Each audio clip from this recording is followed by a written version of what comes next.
Channel again. So guys, in this video we will see how to copy and edit the text in Confluence.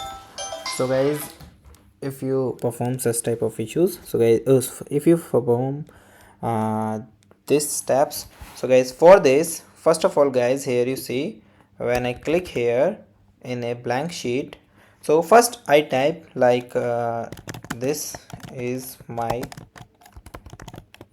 first page.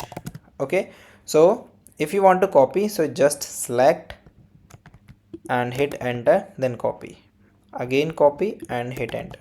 Okay, so this is the way that you can copy. And if we are talking about for editing guys, simply select your file, and guys, here you see this is the bold that helps you for bold and for underline, and this is for italic, and if you getting some text format, so guys, here you see this is your text formatting.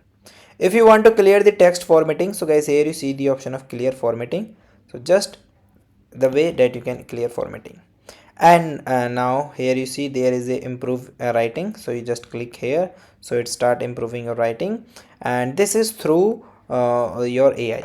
Okay, and the because as we know that the AI is the new way to doing the things, so you just use it and create a beautiful pages on your Confluence. So guys, thank you and have a nice day, and guys, subscribe our YouTube channel for the further informations.